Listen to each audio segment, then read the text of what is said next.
ان الحمد للہ نحمده ونستعینه ونستغفره ونعوذ باللہ من شرور انفسنا ومن سیئات اعمالنا من يهده الله فلا مضل له ومن يضلل فلا هادي له واشهد ان لا اله الا الله وحده لا شريك له واشهد ان محمدا عبده ورسوله اما بعد فإن خير الحديث كتاب الله وخير الهدي هدي محمد صلى الله عليه وآله وسلم وشر الأمور محدثاتها وكل محدثة بدعة وكل بدعة ضلالة وكل ضلالة في النار.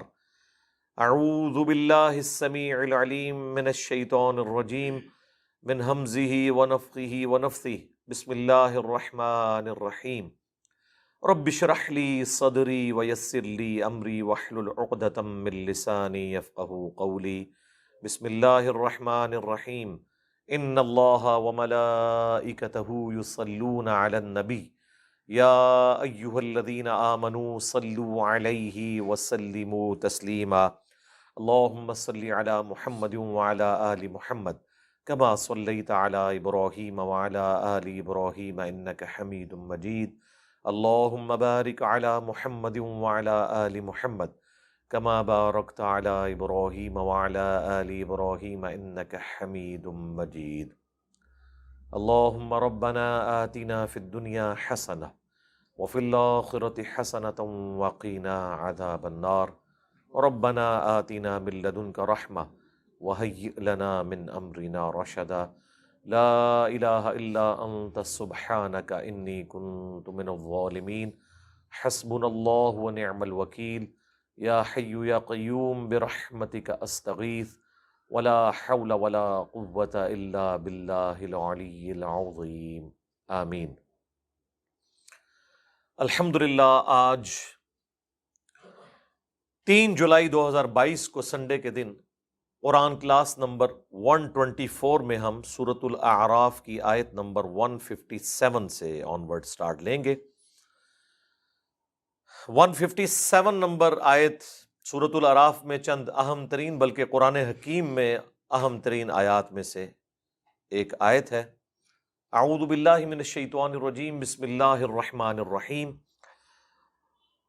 پچھلی دفعہ آیت کنکلوڈ ہوئی تھی 156 جس میں اللہ تعالیٰ نے بنی اسرائیل کے حوالے سے ذکر کیا تھا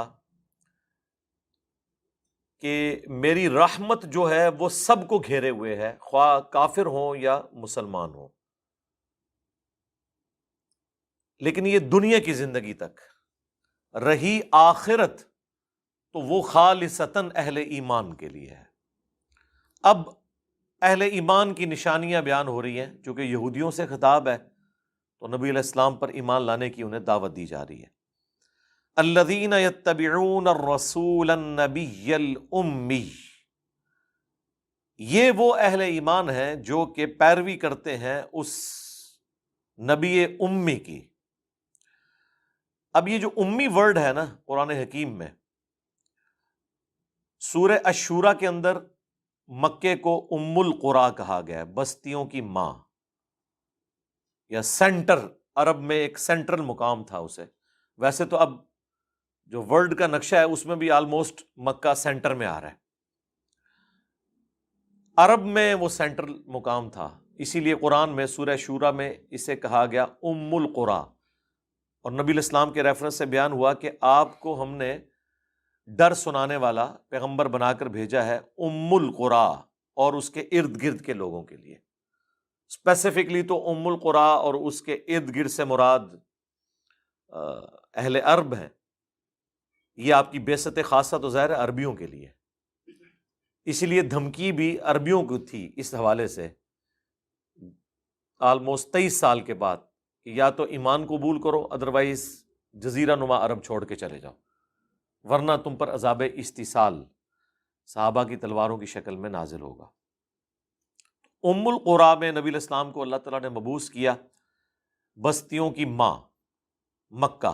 اس کی نسبت سے بھی آپ کو امی کہا جاتا ہے، اور امی اس حوالے سے بھی کہا جاتا ہے کہ امیین میں سے تھے آپ. قرآن حکیم میں اللہ تعالیٰ نے سورۃ البقرہ میں، سورۃ النساء میں یہودیوں کے ریفرنس سے، ظاہر ہے وہ امی کہتے تھے، ان لوگوں کو ان پڑھ کہتے تھے، جو کسی آسمانی شریعت سے واقف نہ ہوں اور اپنے آپ کو اہل علم سمجھتے تھے۔ تو اللہ تعالیٰ نے ان کا غرور توڑا، انہی امیین میں ایسا نبی مبعوث کیا کہ جس کی فصاحت اور بلاغت نے، جو اللہ تعالیٰ نے ان پر قرآن نازل کیا، اس کی برکت سے بڑے سے بڑے اہل علم ان کے زمانے کے ان کے سامنے بے بس نظر آتے تھے۔ یہ اللہ نے ان یہودیوں کا، علماء کا غرور توڑ دیا امیین کے ذریعے۔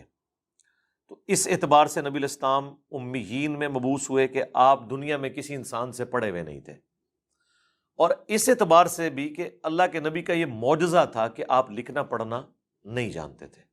یہ رسول اللہ کے حق میں معجزہ ہے، آپ کی خوبی ہے۔ عام انسان کے لیے یہ ایک عیب ہے۔ ڈاکٹر اقبال کا شاعر ہونا ان کی خوبی ہے، نبی کا شاعر ہونا ان کے حق میں عیب ہے۔ وما علمناہ الشعر وما ينبغی لہ، ہم نے اس پیغمبر کو شعر کہنا نہیں سکھایا، نہ یہ ان کی شان کے لائق ہے۔ ویسے تو ہم ڈاکٹر اقبال سے عقیدت رکھتے ہیں ان کی شاعری کی وجہ سے، اور اللہ تعالیٰ فرما رہا ہے اس نبی کو شعر کہنا نہیں سکھایا اور نہ یہ ان کے شان ہے۔ یعنی وہی خوبی جو دوسرے شخص کے حق میں بہت بڑی خوبی ہے، رسول اللہ کے حق میں وہ توہین ہے۔ اسی طریقے سے عام آدمی کا ان پڑھ ہونا اس حوالے سے کہ وہ لکھنا پڑھنا نہ جانتا ہو، یہ ایک عیب ہے، لیکن رسول اللہ کے حق میں یہ خوبی ہے۔ اور اس کا ذکر اللہ تعالیٰ نے سورۃ العنکبوت میں کیا، جہاں پہ اللہ تعالیٰ نے اسپیسیفکلی اللہ کے محبوب صلی اللہ علیہ وآلہ وسلم کا معجزہ ذکر کیا۔ یہ کرامت یہ ہے، ڈائریکٹ اسی صفحے پہ کھلا ہے یہ پیج، آیت نمبر 48، سورۃ العنکبوت، سورۃ نمبر 29 آنورڈ۔ وما كنت تتلو من قبلہ من کتاب، اور اس قرآن کے نزول سے پہلے آپ کتاب میں سے کچھ پڑھ نہیں سکتے تھے۔ ولا تخطہ بیمینک، اور نہ آپ اپنے دائیں ہاتھ سے کچھ لکھ سکتے تھے۔ اذا لارتاب المبطلون، اگر ایسا ہوتا تو یہ شک والوں کو بات شک میں ڈال دیتی۔ کیا شک میں ڈال دیتی؟ یہ کتاب آپ نے خود لکھ لی ہے۔ اب کوئی کہہ تو نہیں سکتا کہ جی نبی علیہ السلام تو فلاں فلاسفر کے شاگرد ہیں، فلاں شاعر کے شاگرد ہیں، اور اتنے سالوں سے فلاں غار میں ریاضت کر رہے تھے، تو کچھ نہ کچھ تو بنا کے نکال ہی لینا تھا۔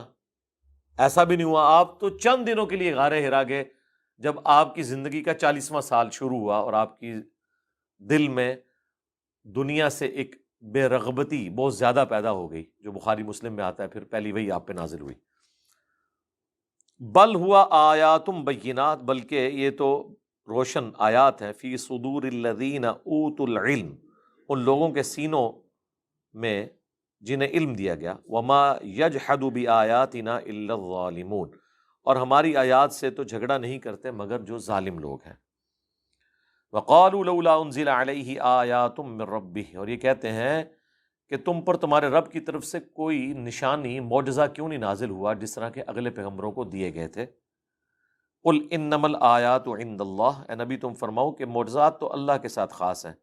وَإِنَّمَا أَنَا نَذِيرٌ مُبِينٌ، اور میں تو اس کے سوا کچھ نہیں کہ میں ڈر سنانے والا ہوں۔ اولم یکفیہم، کیا ان کے لیے یہ کافی نہیں ہے، انا انزلنا علیک الکتاب یتلی علیہم، کہ بے شک ہم نے کتاب نازل کی ہے نبی علیہ السلام پر، جو صبح و شام ان پر پڑھی جاتی ہے۔ ان فی ذلک لرحمۃ وذکری لقوم یؤمنون، بے شک اس کے اندر ہے رحمت اور نصیحت ان کے لیے جو بات ماننا چاہیں۔ یعنی قرآن معجزہ ہے حضور کا، جس طرح اگلے انبیاء کے معجزات، عیسیٰ علیہ السلام کا معجزہ مردوں کو زندہ کرنا، اندھوں کو اللہ کے اذن سے آنکھیں دے دینا، موسیٰ علیہ السلام کا اژدہا کو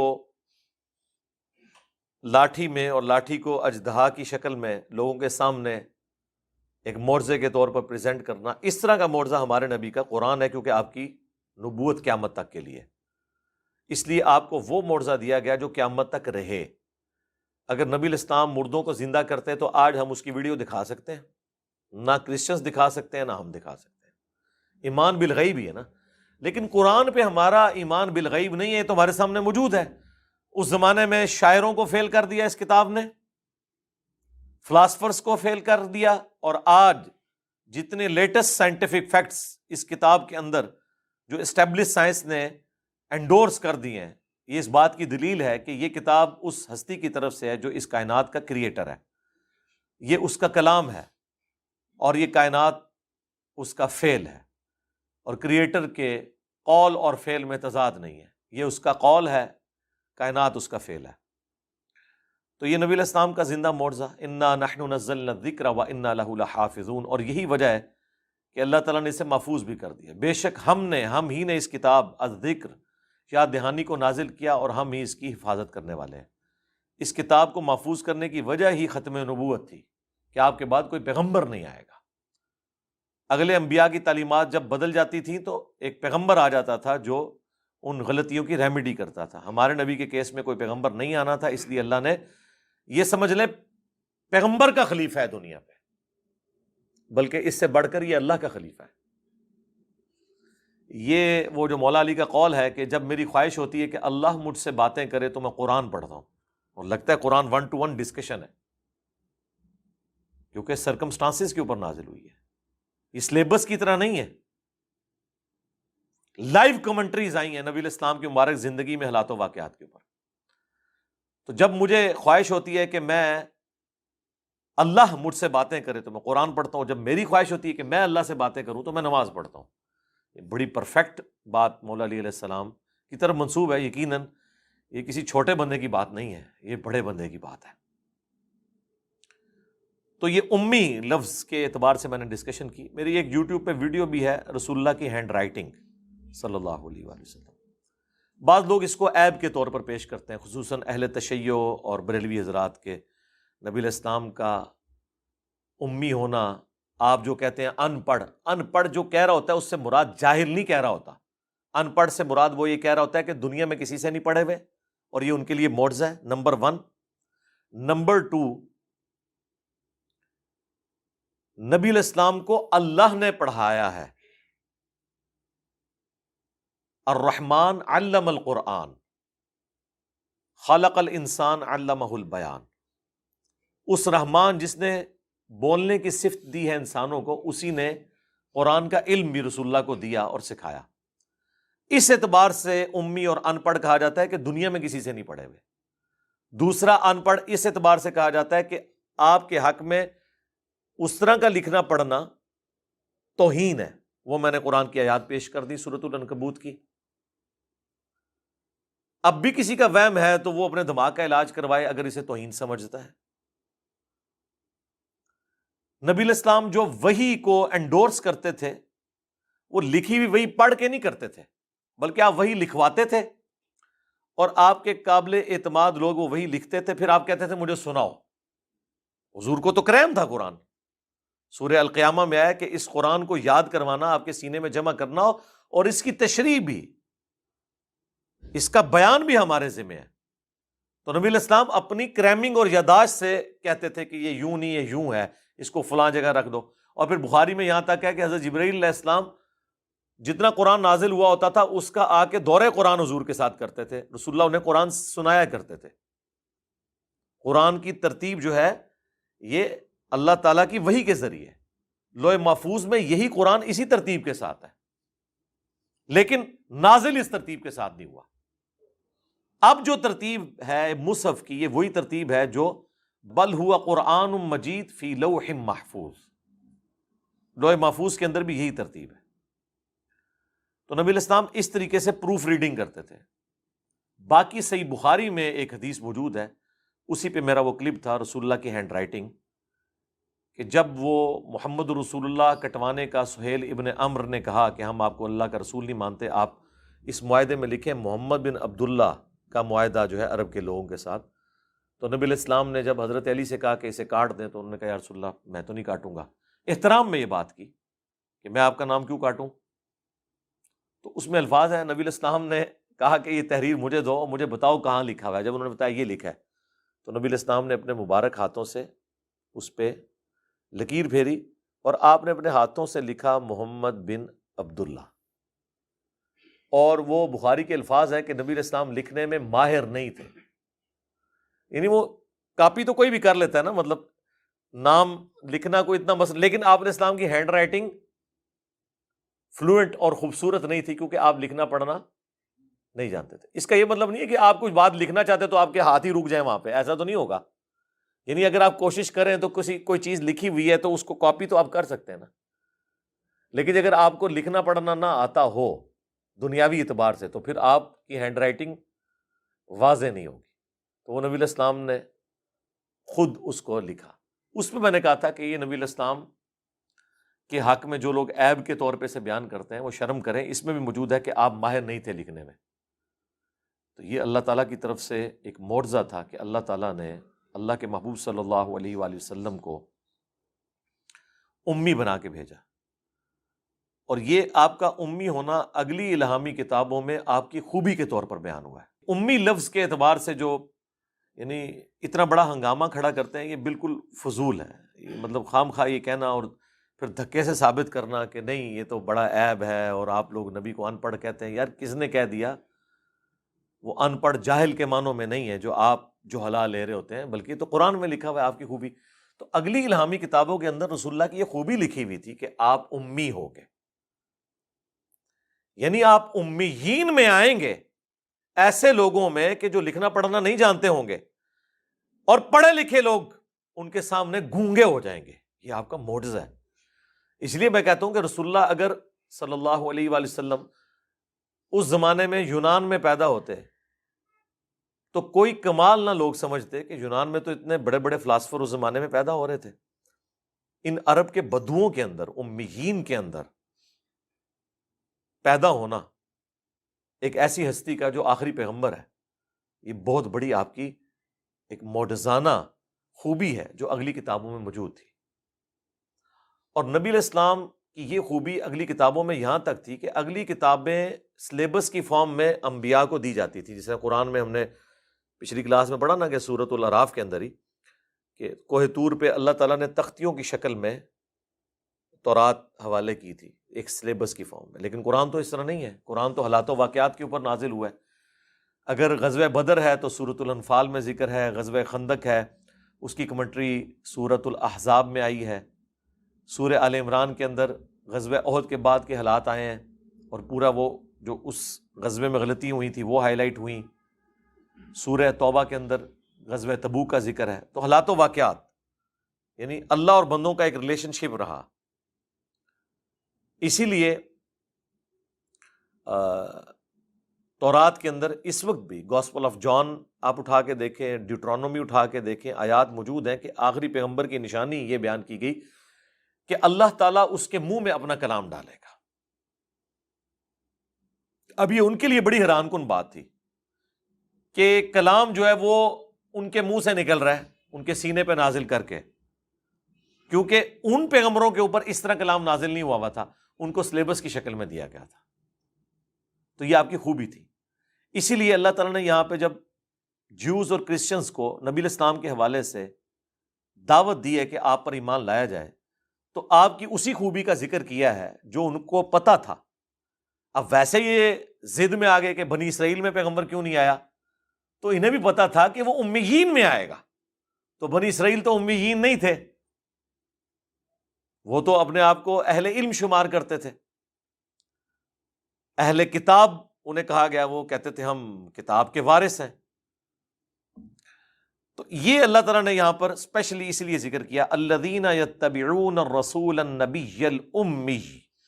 اہل ایمان کی نشانی یہ ہے کہ وہ ایسے لوگ ہیں جو پیروی کرتے ہیں اس رسول کی جو نبی ہے امی، الذین یجدونہ مکتوبا عندہم فی التوراۃ، جسے وہ پاتے ہیں لکھا ہوا اپنے پاس تورات کے اندر، والانجیل اور انجیل کے اندر، یعنی تورات اور انجیل کے اندر ان کی نشانیاں موجود ہیں۔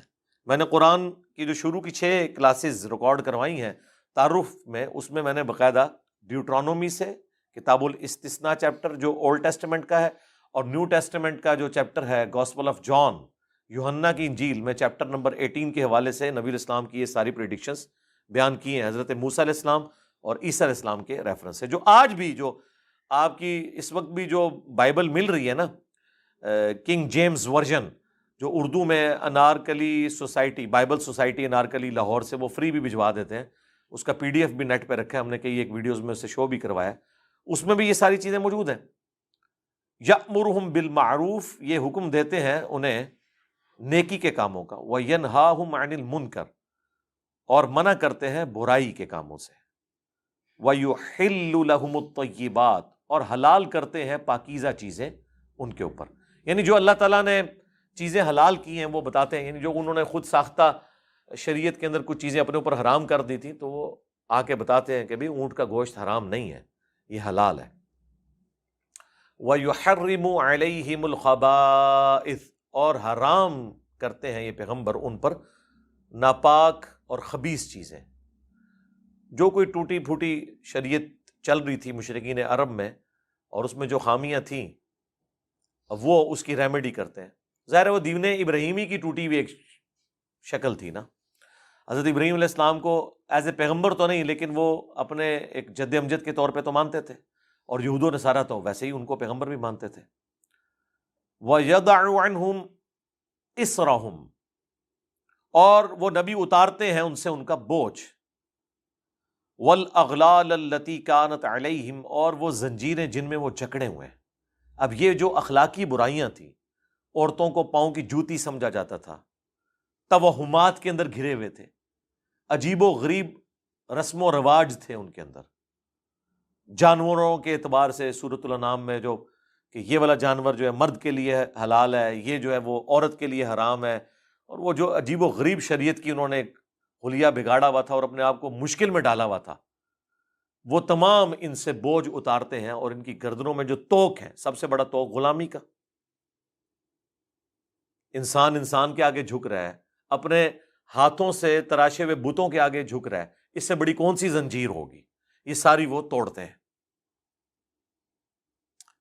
اللہ اکبر، یہ رسول اللہ کی شان میں یہ وہ آیت مبارکہ ہے جس کے اوپر میں نے 2012 کے اندر جو ربیع الاول کا اسپیشل لیکچر ہوا تھا نا، 12 ربیع الاول کے دن ہی ہوا تھا، وہ اسی کے اوپر میں نے وہ پورا لیکچر دیا تھا۔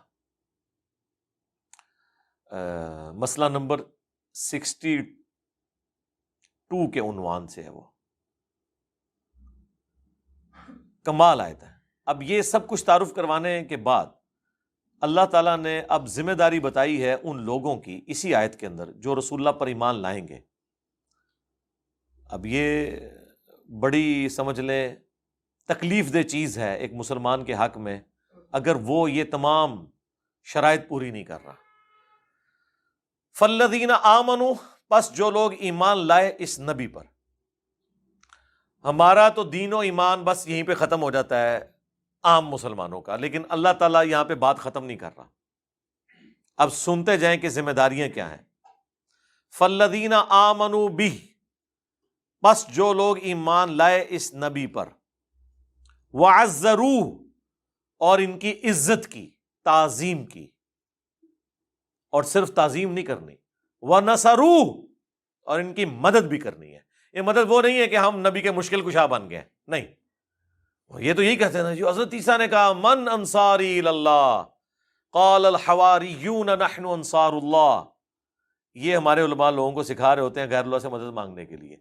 تو اس کی ذرا تشریح بھی کر دیں اور پھر بتائیں کہ حضرت عیسیٰ کے صحابہ حضرت عیسیٰ کے مشکل کشا تھے، ہونا تو چاہیے تھا حضرت عیسیٰ ان کے مشکل کشا ہوتے، ان کے ساتھی ان کے مشکل کشا تھے، تاکہ آپ پہ 295C لگوائی جائے۔ یہ تو ہمیں کہتے ہیں بابوں کو پکاریں، آپ انبیاء کو پکاریں، انبیاء جو ہے وہ بابوں سے مدد مانگ کے تو بابوں کے نیچے پھر لگ رہے ہیں، یہ تو بڑی توہین ہمیز چیز ہے۔ تو حواریوں نے کہا ہم اللہ کے مددگار ہیں، لو جی یہ تو اللہ کے بھی مشکل کشا ہو گئے۔ انہوں نے کہا کہ ہم نحن انصار اللہ، انہوں نے نہیں کہا ہم عیسیٰ کے مددگار ہیں، ہم اللہ کے مددگار ہیں، یعنی اللہ کے مشکل کشا نہیں، مراد یہ کہ اللہ کے دین کے لیے وقت کے پیغمبر کا ہم ساتھ دیں گے، تن من دھن لٹا دیں گے، یہ مطلب ہے اس کا۔ اور صحابہ اور اہل بیت نے اس چیز کا حق ادا کیا ہے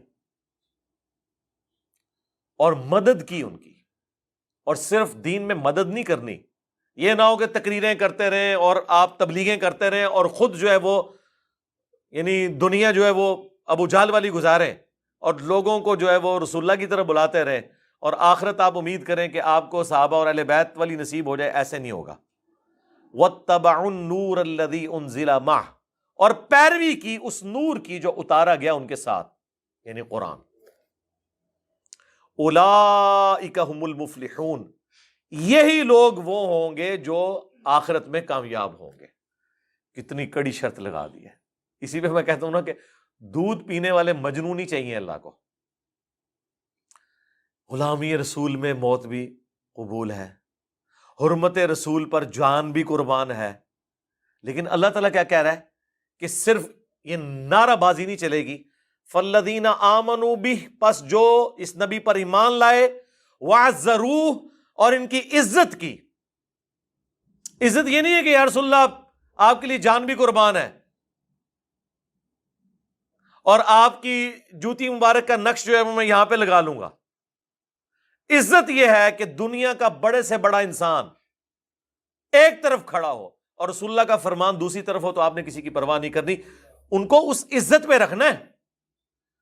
ہمارے لوگ تو ماں باپ جتنی عزت بھی رسول اللہ کو نہیں دیتے۔ داڑھی نہیں رکھ رہے جی، ماں نے اجازت نہیں دی۔ جماعت سے نماز نہیں پڑھ رہے، وہ ابا جی نہیں گھر سے نکلنے دیتے۔ اندازہ کریں آپ۔ تو وہ بخاری اور مسلم کی حدیث کہاں گئی کہ تم میں سے کوئی شخص اس وقت تک مؤمن ہی نہیں ہو سکتا جب تک کہ میں اسے اس کے ماں باپ اولاد سب لوگوں سے بڑھ کر عزیز نہ ہو جاؤں۔ وہ کدھر چلی گئی؟ اور اس سے بھی بڑھ کے سورہ توبہ کی آیت نمبر 24 کہاں چلی گئی، جس میں اللہ تعالیٰ نے دنیا کی 8 چیزیں گنوائی ہیں، کاروبار زندگی اور جو کچھ جوڑا ہوا ہے اور جتنی رشتہ داریاں ہیں، ایک ایک چیز اللہ نے گنوا کے کہا اگر یہ تمام چیزیں تمہیں عزیز ہیں نا، اللہ اور اس کے رسول اور آخرت کے اعتبار سے دنیا میں جو کوشش کرنا ہے جہاد یا قتال، اس سے بڑھ کے اگر وہ دنیا کی 8 چیزیں تمہیں عزیز ہیں تو پھر اللہ کے عذاب کا انتظار کرو۔ ٹھیک ہے نا؟ کتنا کریٹیکل معاملہ ہے۔ اب اللہ تعالیٰ کیا فرما رہا ہے؟ ایمان لاؤ اس رسول کے اوپر، عزت کرو، وَنَصَرُوا، صرف عزت نہیں کرنی، ان کی مدد کرنی۔ اب رسول اللہ کی مدد کرنا کیا ہے؟ نبی علیہ السلام نے کوئی دنیاوی طور پر کوئی کاروبار تو اسٹیبلش نہیں کیا کہ جس کی برانچز آپ نے پوری دنیا میں کھولنی ہے، نہیں۔ آپ تو اللہ کی طرف سے منجی اور ہادی بنا کر بھیجے گئے انسانیت کے لیے، اور اس امت کو وہ کام بھی ٹرانسفر کر دیا اللہ تعالیٰ نے ختم نبوت کی برکت سے۔ کنتم خیر امت اخرجت للناس تأمرون بالمعروف وتنہون عن المنکر وتؤمنون باللہ، تم بہترین امت ہو جو لوگوں کے نفع کے لیے نکالی گئی، لوگوں کو نیکی کی طرف بلاتے ہو، برائی سے روکتے ہو، اور اللہ پر ایمان لاتے ہو جیسا کہ ایمان لانے کا حق ہے۔ اچھا، ایمان تیسرے نمبر پہ ذکر ہوا ہے، کیوں؟ ایمان اللہ پر وہی صحیح معنوں میں لایا ہوا ہے کہ جو نیکی کی طرف بلائے اور برائی سے روکے، اللہ کے لیے اس کے اندر پھر حمیت ہو، لوگوں کو نیکی کی طرف بلائے اور برائی کی طرف روکے۔ یہ وہ کام ہے جو ختم نبوت کا ہے۔ ایک ختم نبوت کا کام پاکستان میں ہو رہا ہے کہ جیڑا بھی ویلا ہے نا وہ کہنا میں ختم نبوت کا کام کر رہا ہوں۔ ایک وہ ختم نبوت ہوتے کام ہے۔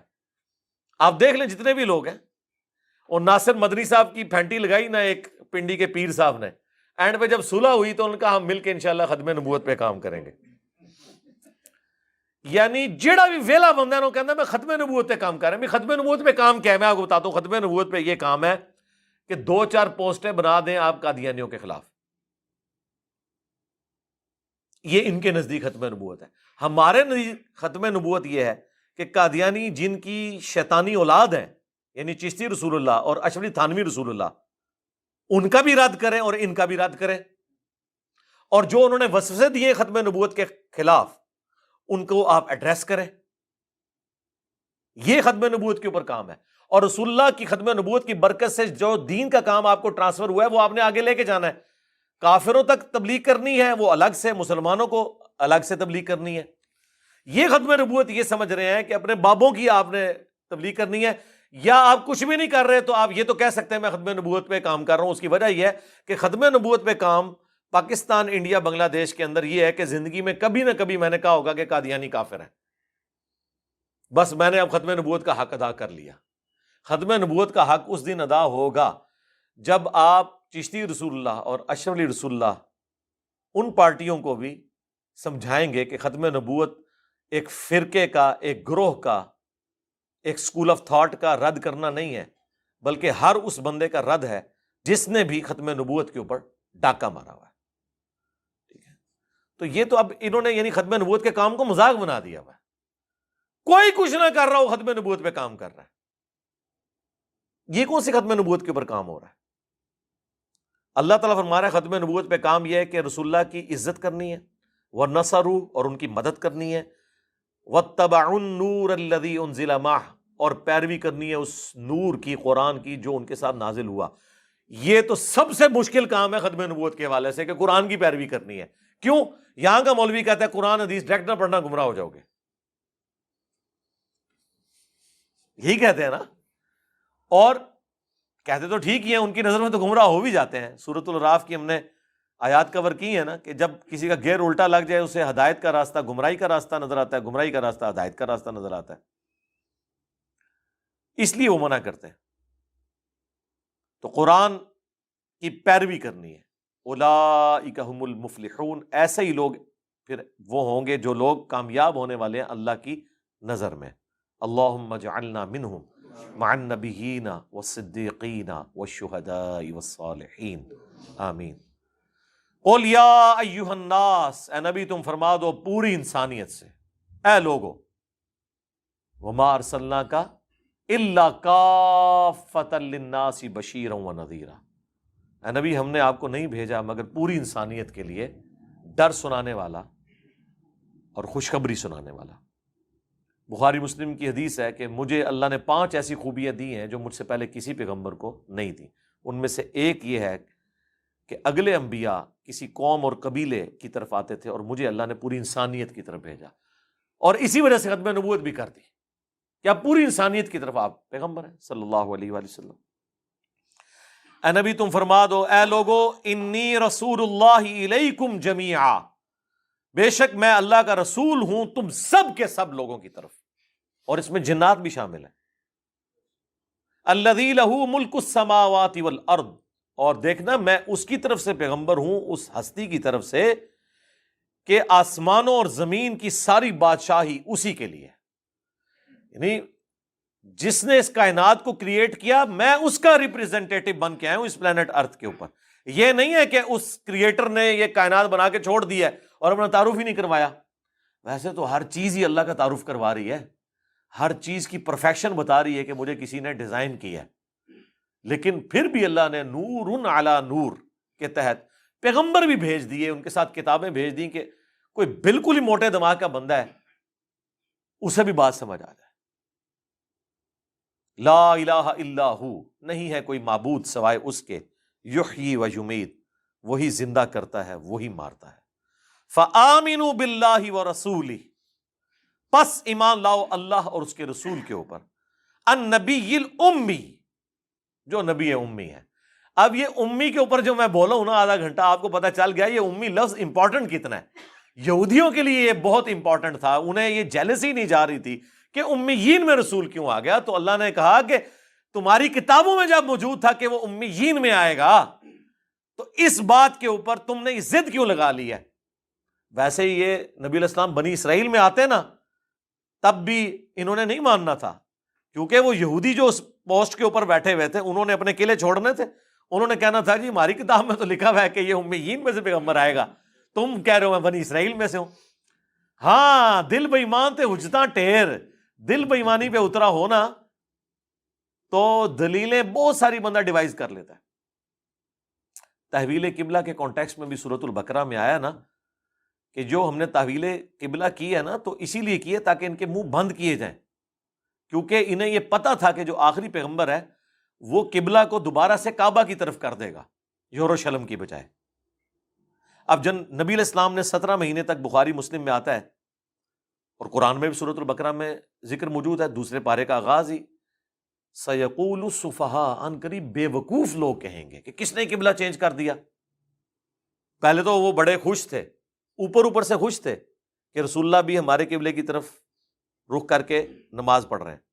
اللہ نے بھی اس لیے کیا کہ پہلے ہی نیگیٹو سائیکالوجی ڈیولپ نہ ہو جائے کہ یہ کوئی اور دین لے آیا، کیونکہ نبی علیہ السلام بھی تو دین ابراہیمی کی تبلیغ کر رہے تھے، یہودی بھی دین ابراہیمی کے ماننے والے اور کرسچنز بھی، لیکن اندر خانے پتہ کیا کہتے تھے یہ پیغمبر وہ ہے ہی نہیں ہے، کیونکہ ہماری کتابوں میں لکھا ہوا ہے کہ وہ پیغمبر جو ہے نا اس کا قبلہ خانہ کعبہ ہوگا۔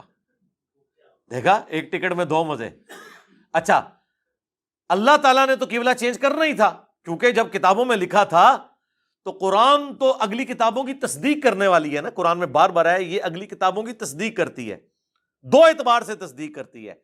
ایک اس اعتبار سے تصدیق کرتی ہے کہ ان کتابوں میں ذکر تھا کہ آخری نبی آئیں گے، ان پہ کتاب نازل ہوگی، اور اس اعتبار سے بھی تصدیق کرتی ہے کہ وہ کتابیں سچی ہیں، کیونکہ اس کتاب میں یہ پریڈکشن تھی اور قرآن وہ پروفیسی پوری کر رہا ہے۔ یعنی اگلی کتابوں میں لکھا ہے کہ آخری پیغمبر آئیں گے اور یہ کتاب آئے گی، اور وہ بات پوری ہو گئی۔ تو اس کا فائدہ کس کو ہوا؟ اس کتاب کے ماننے والوں کو، کہ یار دیکھو ہماری کتاب کی بات ٹھیک نکل آئی۔ تو قرآن نے آ کر ان کتابوں کی تصدیق کر دی دو اعتبار سے۔ ایک یہ ثابت کر دیا کہ وہ کتابیں سچی ہیں، وہ جھوٹ نہیں بول رہی تھیں، واقعی آخری پیغمبر آ گئے، اور اس اعتبار سے بھی تصدیق کر دی کہ اس کتاب کے اندر یہ ذکر ہے کہ وہ کتابیں بھی ٹھیک تھیں، اگرچہ اب ٹیمپر ہو چکی ہیں، لیکن ابھی بھی توحید کے اعتبار سے تو کامل ہیں الحمدللہ۔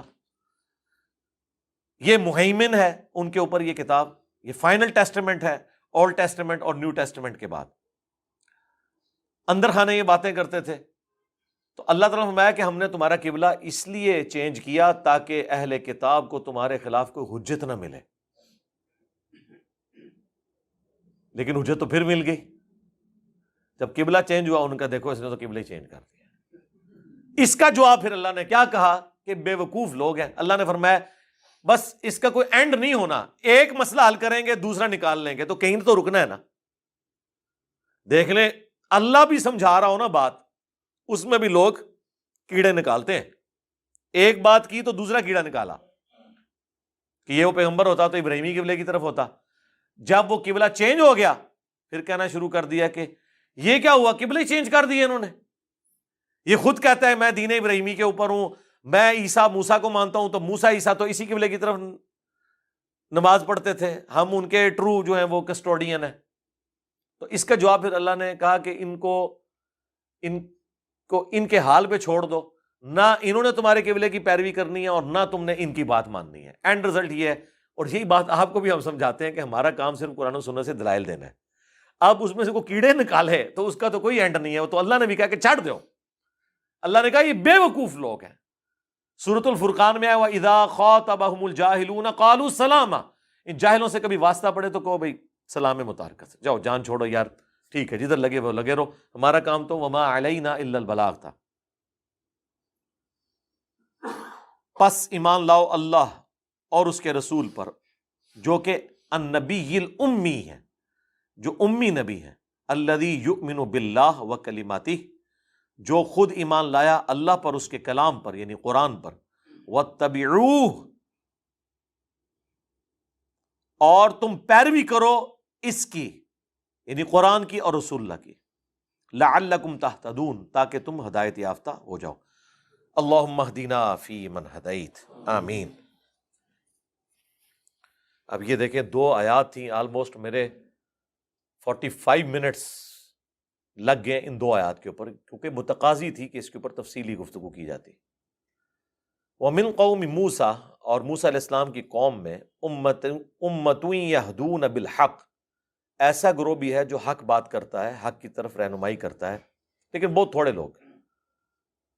وَبِهِ يَعْدِلُونَ، اور اس کے ساتھ انصاف کرتا ہے۔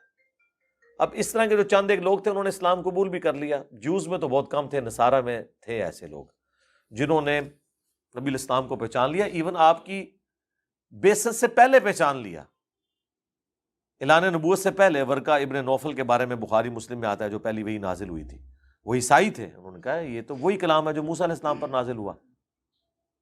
اللہ اکبر۔ وَقَطَّعْنَاهُمُ اثْنَتَيْ عَشْرَةَ أَسْبَاطًا أُمَمًا، اور ہم نے بانٹ دیا انہیں 12 قبیلوں میں جو الگ الگ قومیں تھیں۔ 12 قبائل تھے، چونکہ یوسف علیہ السلام کے 11 بھائی اور تھے، اور ان 12 بھائیوں کے والد تھے حضرت یعقوب، اور یعقوب علیہ السلام کا لقب تھا اسرائیل۔ ہبرو لینگویج میں، عبرانی زبان میں اسرائیل کا مطلب ہے اللہ کا بندہ، عبداللہ۔ تو اسرائیل کی اولاد بنی اسرائیل، یعنی اسرائیل کے بیٹے، وہ 12 بیٹوں کی اولادیں تھیں قبائلی سسٹم کی وجہ سے، تو وہ اسی طرح قبائل وہ چلتے رہے، اکٹھ ان کا نہیں ہوتا تھا، اس لیے پھر وہ 12 چشمے بھی جاری کرنے پڑے، وہ آ رہا ہے اب ذکر۔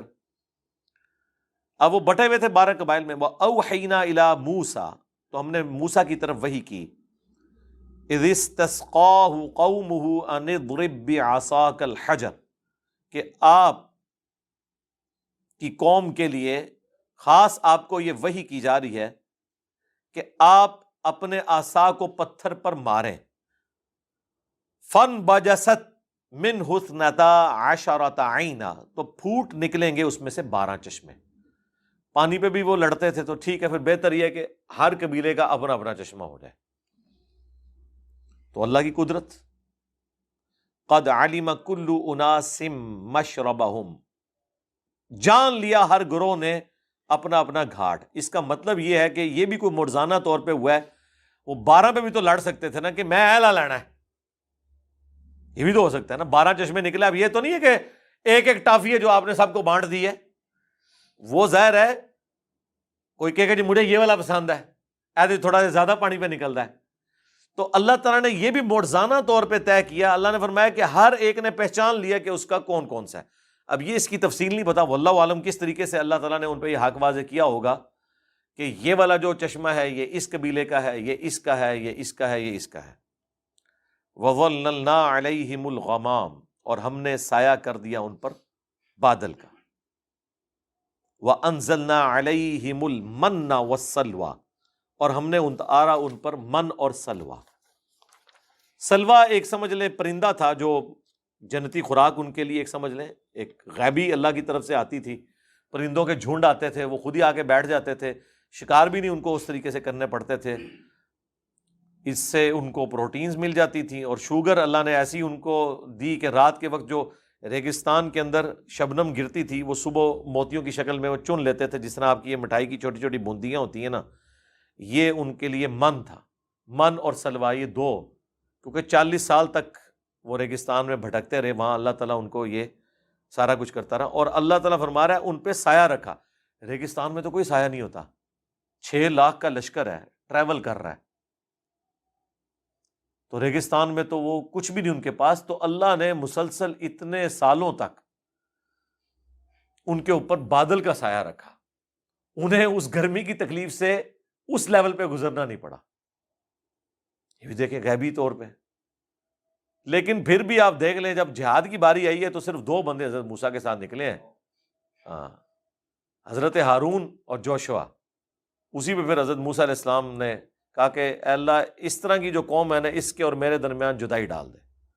تو پھر اللہ نے کہا کہ اب پھر یہ 40 سال سرائے سینا میں بھٹکتے رہیں گے، ان کو اب شام کا راستہ بھی نہیں ملے گا۔ اسی دوران حضرت ہارون فوت ہو گئے، موسیٰ علیہ السلام بھی فوت ہو گئے، ان کی قبر بھی ریگستان میں ہی بن گئی۔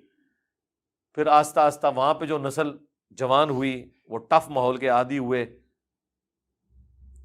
اور حضرت موسیٰ علیہ السلام کے پہلے جانشین بنے جوشوا، اور پھر آہستہ آہستہ انہوں نے اللہ سے دعا کی تو پھر ہمت پیدا ہوئی کہ ہم جہاد کرنے کے لیے تیار ہیں، اور آہستہ آہستہ پھر فتوحات کا سلسلہ شروع ہوا۔ یہ بنی اسرائیل کی ایک تاریخ ہے۔ کلوا من طیبات ما رزقناکم، کھاؤ ان پاکیزہ چیزوں میں سے جو ہم نے تمہیں دی ہیں۔ وما ظلمونا، اور نہیں ظلم کیا انہوں نے ہم پر، ولیکن کانوا انفسہم یظلمون، بلکہ وہ تو اپنی ہی جانوں پر ظلم کرتے رہے۔ اللہ پہ کون ظلم کر سکتا ہے؟ اللہ تعالیٰ ہمارا یہ جو کچھ انہوں نے نافرمانیاں کی تو اس کی مجھے کوئی تکلیف نہیں ہوئی ہے، اس کا وبال وہ خود چکھیں گے۔ مجھ پہ کوئی ظلم نہیں کیا، انہوں نے اپنے اوپر ظلم کیا۔ یہی آیت سورۃ البقرہ میں بھی گزری تھی۔ اس وقت میں نے ترجمے میں میری توجہ نہیں تھی تو میں نے اس میں ترجمہ یوں کر دیا تھا کہ ہم نے ان پر ظلم نہیں کیا، انہوں نے خود اپنے اوپر ظلم کیا۔ حالانکہ اس کا ترجمہ یہ تھا کہ انہوں نے ہم پر ظلم نہیں کیا بلکہ خود اپنی جانوں پر ظلم کیا۔ باتیں ویسے دونوں ہی درست ہیں لیکن ترجمے کے اعتبار سے یہ بات درست ہے۔ وَإِذْ قِيلَ لَهُمُ اسْكُنُوا هَٰذِهِ الْقَرْيَةَ، اور جب کہا گیا انہیں کہ آباد ہو جاؤ اس شہر میں، وَكُلُوا مِنْهَا حَيْثُ شِئْتُمْ، اور کھاؤ پیو اس میں سے جہاں سے چاہو، وَقُولُوا حِطَّةٌ، اور دیکھنا تم نے یہ دعا کرنی ہے کہ اے اللہ ہمیں بخش دے، حِطَّةٌ، وَادْخُلُوا الْبَابَ سُجَّدًا، اور جب شہر کے دروازے سے، یہ جیریکو سٹی تھا جو جوشع ابن نون کی سرکردگی میں پہلا شہر بنی اسرائیل نے فتح کیا جہاد کر کے. بخاری مسلم میں آتا ہے کہ وہ ہفتے کا دن شروع ہونے والا تھا، یعنی مغرب کا وقت ہو گیا جمعے والے دن. تو حضرت یوشع ابن نون نے دعا کی کہ اللہ ہمارے لیے دن کو لمبا کر دے. تو اللہ تعالیٰ نے دن کو لمبا کر دیا، اور مسلمانوں کو، یعنی اس زمانے کے یہودی مسلمان ہی تھے جب تک انہوں نے رسول اللہ کا انکار نہیں کیا صلی اللہ علیہ وسلم، تو اللہ تعالیٰ نے انہیں پھر فتح دے دی.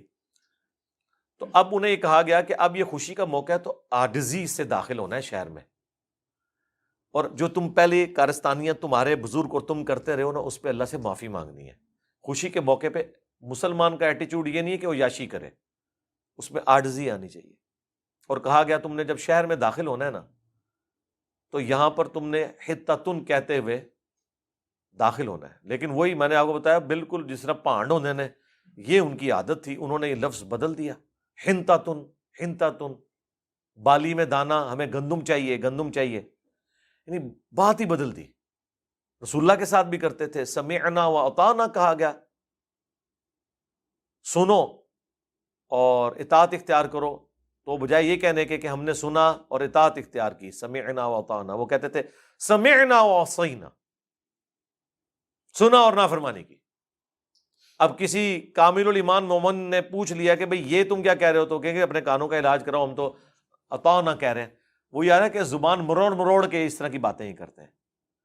تو یہاں پر بھی انہوں نے اسی طرح، آپ کو پتا ہے انہوں نے نبی الاسلام کے لیے کیا کہا تھا، راعینا کو راعینا، اے ہمارے چرواہے. تو اللہ نے فرمایا کہ لا تقولوا راعینا قولوا انظرنا، تم ہی چھوڑ دو یہ لفظ، راعینا نہ کہو کہ یا رسول اللہ ہماری رعایت فرمائے، بلکہ کہو انظرنا، انتظار فرمائے ہمارا، ہماری طرف متوجہ ہوں، نظر کرم فرمائے، یعنی بات سمجھ نہیں آئی دوبارہ ریپیٹ کر دیں.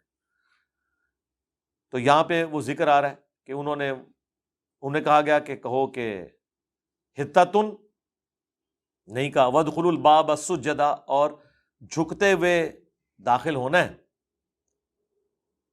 دروازے سے. اب وہ اتنا بڑا دروازہ ہے شہر کا، یہ نہیں ہے کہ جو دروازہ چھوٹا تھا. کہا گیا کہ داخل ہوتے وقت تمہارے سر جھکے ہونے چاہیے اللہ کے سامنے شکر کی وجہ سے. نبی الاسلام جب فتح مکہ پہ داخل ہوئے ہیں، مکے کے اندر، آپ کی مبارک کونی جو ہے اونٹ کے کوہان کے ساتھ لگی ہوئی تھی عاجزی کی وجہ سے. حالانکہ فاتح ایسے شہر میں داخل ہو رہے ہوں کہ جس شہر کے لوگوں نے راتوں رات 52 سال کی عمر میں پوری زندگی کی 52 سال وہاں مکے میں گزرے، رسول اللہ کو نکلنے پہ مجبور کیا، تو تکہ بوٹی ہو جانی چاہیے تھی. آپ نے وہی بات کی، لا تثریب علیکم اليوم، جو یوسف علیہ السلام نے کہا تھا آج تم پہ کوئی گرفت نہیں ہے. ٹھیک ہے. اور ابو سفیان کے بارے میں ہی کہہ دیا کہ جو اس کے گھر میں گیا امن پا گیا. ٹھیک ہے، جو اپنے گھر میں رہا وہ بھی امن پا گیا. اللہم صلی علی محمد وعلی آل محمد. تو اللہ تعالیٰ فرما رہے کہ ان کو کہا گیا کہ حتتن کہنا ہے، جھک کے داخل ہونا ہے. نغفر لکم خطیئاتکم، ہم تمہارے گناہوں کو بخش دیں گے. سنزید المحسنین، اور زیادہ دیں گے احسان کی روش اختیار کرنے والوں کو. لیکن نہیں ہوا. فبدل الذین ظلموا منہم، تو بدل ڈالی جنہوں نے ظلم کیا تھا انہوں نے بات، قولا غیر الذی قیل لہم، کوئی اور جملے اس کے بدلے بولنا شروع کر دیے، حنتتن کہنا شروع کر دیا. فَأَرْسَلْنَا عَلَيْهِمْ رِجْزًا مِّنَ السَّمَاءِ بِمَا كَانُوا يَظْلِمُونَ. تو اللہ تعالیٰ کہتا ہے پھر اس کے بدلے میں ہم نے ان پر آسمان سے عذاب بھیج دیا. یہ عذاب کیا تھا؟ پلیگ کا مرض آ گیا تھا، طاعون کا، اور لاکھوں بنی اسرائیل اس مرض میں مارے گئے. آسمان سے اللہ نے یہ عذاب کی شکل میں ان پہ طاعون کا مرض مبتلا کر دیا تھا. لیکن اس امت میں بخاری مسلم میں ہے کہ یہ رحمت ہے، جو طاعون کے مرض سے مرے گا وہ شہید لکھا جائے گا. لیکن بنی اسرائیل کے اوپر یہ عذاب کی شکل میں نازل ہوا تھا. تو اس کا مطلب ہے کہ اللہ تعالیٰ کی طرف سے جو تکلیف آتی ہیں نا، وہ کرتوتوں کی وجہ سے بھی آتی ہیں. بعض اوقات انسان نے کرتوت ایسے کیے ہوتے ہیں، بعض اوقات آزمائش کے لیے بھی ہوتی ہیں. لیکن دنیا میں اب پیغمبر جب موجود نہ ہو تو آپ جو بھی تکلیف آئے اسے آزمائش کی طرف منسوب کریں گے، کسی کی سزا نہیں کہہ سکتے، کیونکہ ہم کیسے کہہ سکتے ہیں بریلویوں پہ آزمائش آئے تو دیوبندی کہیں گے یہ عذاب ہے، اور دیوبندیوں پہ آئے تو بریلوی کہیں گے عذاب ہے، وہ کہیں گے ہم پہ آزمائش ہے۔ دیکھ لیں، یعنی جنید جمشید صاحب شہید ہوئے، دیوبندی کہہ رہے تھے شہید ہیں، وہ کہتے ہیں دیکھیں جی کس طرح کی موت اس کو ملی ہے۔ اب دیکھ لیں، ہر بندے کی اپنی ڈاکٹرین ہے۔ تو اللہ تعالیٰ ہمارا ہے کہ ان پر آسمان سے نازل ہوا ایک عذاب، وہ طاعون کی شکل میں نازل ہوا اس ظلم کے بدلے میں جو وہ کیا کرتے تھے۔ اب جو اگلی آیات ہے نا جی، یہ اصحاب سبت کا بیان آ رہا ہے۔ ہفتے کے دن جن لوگوں نے شکار کے معاملے میں غلو کیا تھا، جسے میں اکثر کہتا ہوں کتا حلال کرنے کی کوشش کی تھی، حرام کو حلال بنانے کی کوشش کی تھی ہیلے اور بہانے کے ذریعے، لیکن یہ آیات متقاضی ہیں کہ انہیں ہم ایک ہی مجلس میں کور کریں۔ ویسے الگ سے میری ویڈیو بھی اس کے اوپر ریکارڈڈ ہے، یہودیوں پر عذاب کیوں آیا۔ اصحاب سبت ہفتے کے دن کی طرف منسوب تھے وہ لوگ۔ انشاءاللہ تعالیٰ اگلی قرآن کلاس کے اندر ہم یہیں سے آیت نمبر 163 سے آنورڈ سٹارٹ کریں گے، اور یہ پورا واقعہ تفصیل کے ساتھ اسی جگہ پر آیا ہے۔ باقی جگہوں پر اشارتاً ذکر آیا سورۃ النساء کے اندر کہ ہم نے بندر و خنزیر ان کو بنا دیا، باقی جگہوں پہ سورۃ النحل میں بھی ذکر آیا۔ وہ یہ موقع تھا جہاں پر انہوں نے اللہ تعالیٰ کی شریعت کو بدلا اور اپنے ذوم میں یہ سمجھا کہ ہم شریعت کو توڑ نہیں رہے، تو اللہ تعالیٰ نے انہیں بندروں کی شکل میں بدل دیا۔ یہ عذاب تھا جو ان کے اوپر مسلط ہوا، والعیاذ باللہ تعالی۔ اللہم احسن عاقبتنا فی الامور کلہا واجرنا من خزی الدنیا وعذاب الآخرہ۔ اللہم ربنا آتنا فی الدنیا حسنہ وفی الآخرۃ حسنۃ وقنا عذاب النار، آمین۔ تو یہ چونکہ ایک پورا کانٹیکسٹ میں ہے، اس کانٹیکسٹ میں المستدرک للحاکم کی ایک تفصیلی حدیث بھی ہے اسی سے ریلیٹ، وہ بھی انشاءاللہ میں ڈسکس کروں گا۔ تو آج اگر میں نے شروع کیا تو اس کا مزہ پھر کرکرا ہو جائے گا، آدھی اس لیکچر میں رہ جائے گی بات، پھر میرے پہ بھی وہ کیفیت وکھرے جہاں والی طاری نہیں ہوگی جب تک کہ ہم اس کو ایک جگہ پورے کے پورے معاملے کو کور نہ کر دیں۔ باقی میں فائنل ورڈک دیتے ہوئے بنی اسرائیل کے اس ایٹیچیوڈ کے اوپر جتنا آپ نے سنا کہ وہ ہر بات کا مذاق اڑاتے تھے، چیزوں کو بدل دیتے تھے، پیغمبروں کی نافرمانی کرتے تھے، مجھے بتائیں ان میں سے کون سی ایسی چیز ہے جو آج کی اس امت مسلمہ کے اندر موجود نہیں ہے؟